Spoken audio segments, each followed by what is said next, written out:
Hello friends आज के video में हम डबल डोर रेफ्रिजरेटर में कौन कौन से कंपोनेंट्स कनेक्ट किए जाते हैं, उन कंपोनेंट्स के नेम क्या होता है एंड किस कंपोनेंट की क्या वर्किंग होती है, सब कुछ आज के वीडियो में हम सीखने वाले हैं।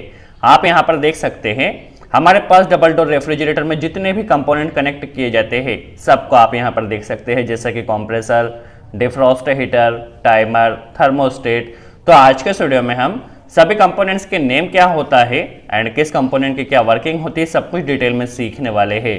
तो चलिए वीडियो स्टार्ट करते हैं। और सबसे पहले हम जान लेते हैं कंप्रेसर में कौन कौन से पार्ट्स कनेक्ट किए जाते हैं और उन सब की वर्किंग क्या होती है। बेसिकली हमारे पास एक कंप्रेसर होता है। इसके अलावा कंप्रेसर को स्टार्ट करने के लिए हमें वहां पर एक OLP लगाना होता है, जिसे हम ओवरलोड प्रोटेक्टर कहते हैं। इसके अलावा वहां पर हमें एक रिले कनेक्ट करना होता है। रिले 2 पिन का भी हो सकता है, 3 पिन का भी हो सकता है। यदि रिले 3 पिन का होता है तो वहां पर फिर हमें OLP कनेक्ट नहीं करना होता है। वैसे तो रिले कई डिफरेंट तरह के मार्केट में अवेलेबल होते हैं, जैसे कि आप यहां पर एक देख सकते हैं, ये ओपन टाइप एक रिले होता है।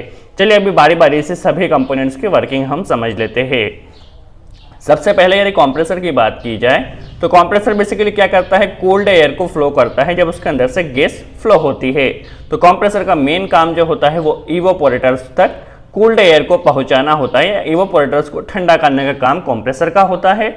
इसके अलावा OLP को देखा जाए तो इसका फुल फॉर्म होता है ओवरलोड प्रोटेक्टर।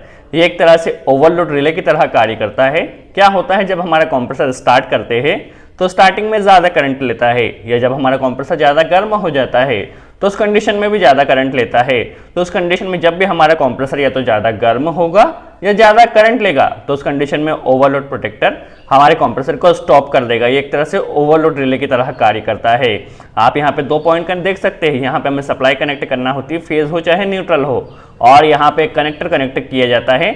इसे ले जाकर हम कंप्रेसर के कॉमन टर्मिनल में कनेक्ट कर देते हैं। नॉर्मली यहाँ पे न्यूट्रल कनेक्ट किया जाता है, यहाँ पे न्यूट्रल दिया, यह कनेक्टर जाके कॉमन में कनेक्ट हो जाएगा। तो कंप्रेसर में जो कॉमन का कनेक्शन होता है वह ओवरलोड प्रोटेक्टर के द्वारा होता है। और जो रिले होता है, रिले में यहाँ पे आप देख सकते हैं 2 पॉइंट होते हैं, ये स्टार्टिंग वाला पॉइंट होता है, ये रनिंग वाला पॉइंट होता है। नॉर्मली क्या होता है, रिले में स्टार्टिंग और रनिंग वाला पॉइंट एक प्लंजर के द्वारा कनेक्ट किए होते हैं।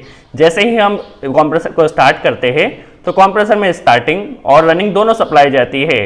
बट प्लंजर क्या करता है, जैसे ही कंप्रेसर हमारा फुल स्पीड में आ जाता है तो स्टार्टिंग की सप्लाई को प्लंजर के द्वारा कट कर देता है, और हमारा जो कंप्रेसर होता है ओनली रनिंग और ओवरलोड प्रोटेक्टर के द्वारा ही वर्क करता है। इसमें स्टार्टिंग का कनेक्शन कट जाता है। जैसे जब हम कंप्रेसर को स्टार्ट करेंगे उस कंडीशन में तो स्टार्टिंग और रनिंग दोनों सप्लाई जाएगी। जैसे ही हमारा कंप्रेसर स्टार्ट हो जाएगा तो स्टार्टिंग की सप्लाई कट हो जाएगी। काफ़ी सिंपल होता है।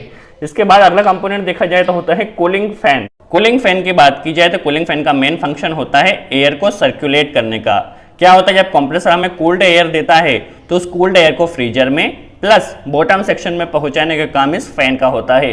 फैन रन होता है और फैन के द्वारा जो कूल्ड एयर होती है वह फ्लो होती है फ्रीजर में भी प्लस हमारे बॉटम सेक्शन में भी। तो फैन का मेन काम एयर को सर्कुलेट करने का होता है। अगला मेन कंपोनेंट आता है थर्मोस्टेट। थर्मोस्टेट काफी इंपॉर्टेंट कंपोनेंट है। थर्मोस्टेट एक तरह से हम कह सकते हैं एक टेम्परेचर सेंसर होता है। क्या होता है, जब जरूरत से ज्यादा हमारा जो रेफ्रिजरेटर होता है वो कूल्ड हो जाता है, ये जब हमारे फ्रिज में जगह जगह पे बर्फ जमने लगती है तो उस कंडीशन में थर्मोस्टेट क्या करता है, वहां पे टेम्परेचर को सेंस करता है। यदि जरूरत से ज्यादा वहां पर ठंडांग होती है तो वहां पे थर्मोस्टेट होता है वो जाके हमारे टाइमर को स्टॉप कर देता है, और टाइमर से जितने भी कंपोनेंट्स कनेक्ट किए जाते हैं सभी स्टॉप हो जाते हैं। तो आप कह सकते हैं थर्मोस्टेट एक तरह से वहां पे टेम्परेचर सेंसर का काम करता है। यदि ज्यादा वहां पे ठंडांग होती है तो हमारा जो थर्मोस्टेट होता है वो सर्किट को ब्रेक कर देता है, और जब नॉर्मल टेम्परेचर होता है तो वो फिर से हमारे सर्किट को स्टार्ट कर देता है। यहाँ पे आप एक देख सकते हैं कैपिलरी होती है, इसमें SO2 गैस होती है जो कि इवोपोरेटर से टच होती है और वहां पे टेम्परेचर को सेंस करती रहती है। थर्मोस्टेट एक तरह से टेम्परेचर सेंसर होता है। अगला फंक्शन देखा जाए तो डोर स्विच का होता है। आप डोर स्विच को देख सकते हैं, जब क्या होता है हम रेफ्रिजरेटर को ओपन करते हैं तो ओपन करने पे हमारे बल्ब ने जलना चाहिए, और जैसे ही हम क्लोज कर दे तो बल्ब ने ऑफ हो जाना चाहिए। तो बल्ब को कंट्रोल करने का काम यहाँ पर आप कह सकते हैं डोर स्विच का होता है। ये एक लैंप होता है, इस लैंप को कंट्रोल हमारा डोर स्विच करता है। आप बेसिकली देख सकते हैं, तो बेसिकली डोर स्विच का काम यही होता है हमारे लैंप को स्टार्ट करने का।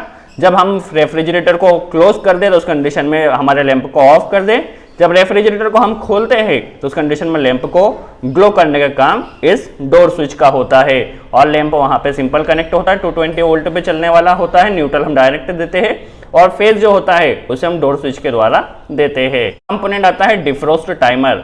डिफ्रोस्ट टाइमर काफी इंपॉर्टेंट कंपोनेंट होता है। इसमें आप देख सकते हैं टाइमर कई तरह के डिफरेंट डिजाइन के आपको मार्केट में अवेलेबल हो सकते हैं, बट जो उनकी पिन होती है, पिन का फंक्शन हमेशा सेम होता है।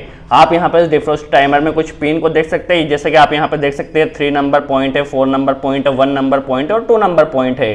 कई टाइमर में इस पॉइंट को इधर उधर हो सकते हैं, बट आपको पॉइंट्स के नंबर याद रखना है, क्योंकि पॉइंट्स के जो नंबर होते हैं वो कभी भी चेंज नहीं होते हैं। आप यहाँ पे देख सकते हैं इसमें एक मोटर कनेक्ट होती है डिफ्रोस्ट टाइमर में, तो यहाँ पे आप देख सकते हैं 3 नंबर जो पॉइंट होता है वह फेस के लिए पॉइंट होता है, जो कि मोटर को जाता है। देख सकते हैं आप 3 नंबर पॉइंट हमारी मोटर को जाता है फेस, और 1 नंबर जो होता है वो न्यूट्रल होता है, जो कि हमारी मोटर को जाता है। तो हमारे टाइमर ऑन कब होगा या इसकी मोटर ऑन कब होगी? जब इसमें बेसिकली 3 से फेज मिलेगा और 1 से इसे न्यूट्रल मिलेगा। बेसिकली डिफ्रोस्ट टाइमर का जो मेन काम होता है वो हीटिंग और कूलिंग को कंट्रोल करने का होता है। यदि टर्मिनल की बात की जाए तो 3 नंबर यहाँ पे मोटर को फेस जाता है और 1 नंबर न्यूट्रल जाता है, जिससे हमारा टाइमर ऑपरेट होता है। 4 नंबर की बात की जाए तो 4 नंबर हमारा कूलिंग के लिए यूज किया जाता है। जब हमारे टाइमर को स्टार्ट करते हैं तो 3 और 4 से क्या होता है, कूलिंग की सप्लाई निकलती है। 3 की जो सप्लाई होती है वो यहाँ से 4 से निकलती है, एक तरह से कह सकते हैं हम। 3 और 4 नंबर वहां पर एनसी होता है, और ये करीब 8 से 10 घंटे तक हमारी कूलिंग मोड में रहता है रेफ्रिजरेटर, और 8 से 10 घंटे के बाद वहां पे हीटिंग मोड में जाता है। तो 2 नंबर जो पॉइंट होता है वो यहाँ पे हीटिंग के लिए यूज किया जाता है। एक बार फिर से 3 नंबर मेन मोटर को सप्लाई देने के लिए होती है, और 1 नंबर न्यूट्रल देने के लिए होता है, 4 नंबर कूलिंग के लिए होता है, और 2 नंबर यहाँ पे हीटिंग के लिए होता है। किस तरह कार्य करता है यह भी हम समझने वाले हैं। टाइमर बेसिकली 8 से 10 घंटे कूलिंग मोड में रहता है, फिर 10 से 20 मिनट के लिए वहां पर हीटिंग मोड में रहता है। डिफ्रोस्ट हीटर को ऑन करता है। किस तरह ऑन करेगा इसके ऊपर हम कनेक्शन जब हम करेंगे, जब आपको सब कुछ समझ में आएगा। आप डबल डोर रेफ्रिजरेटर के कनेक्शन के ऊपर वीडियो चाहते हैं तो कमेंट्स में जरूर बताएं, हम पूरी कोशिश करेंगे उसके कनेक्शन के ऊपर भी वीडियो बना सके। चलिए, डिफ्रोस्ट टाइमर के बाद अगला कंपोनेंट आता है डिफ्रोस्ट हीटर। देखिए, डिफ्रोस्ट हीटर का काम यही होता है हीटिंग को मेंटेन करने का। क्या होता है, जब रेफ्रिजरेटर में ज़्यादा कूलिंग हो जाती है, ज़्यादा बर्फ जम जाती है, तो डिफ्रोस्ट हीटर वहाँ पे ऑन होता है और वहाँ पे हीटिंग को मेंटेन करता है। और एक बार वहाँ पे हीटिंग जब मेंटेन हो जाती है तो वहाँ पे बायोमेटल के द्वारा क्या होता है, हीटर का कनेक्शन कट कर दिया जाता है।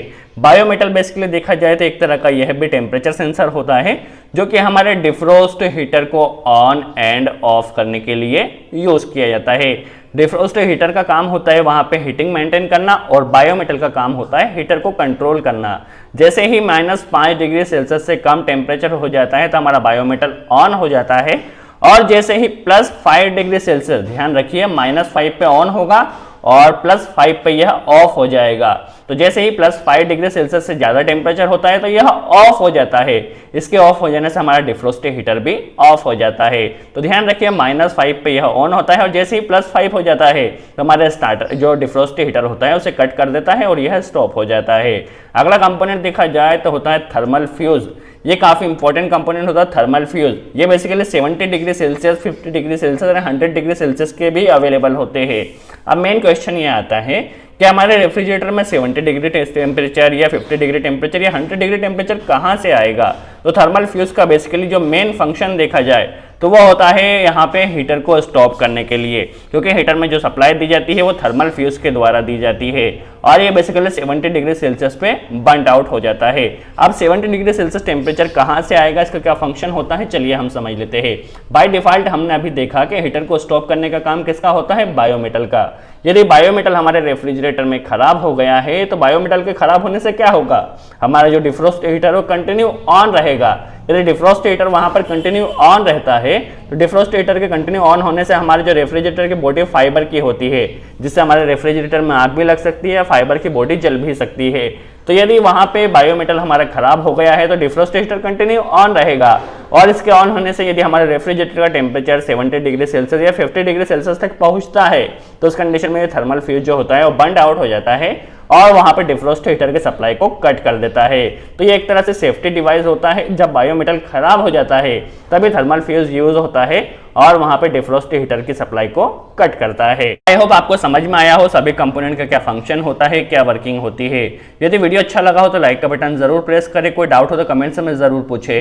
और यदि आप डबल डोर रेफ्रिजरेटर के कनेक्शन के ऊपर वीडियो चाहते हो तो कमेंट्स में जरूर बताएं, हम पूरी कोशिश करेंगे उसके ऊपर वीडियो बना सके। सो आज के लिए इतना ही।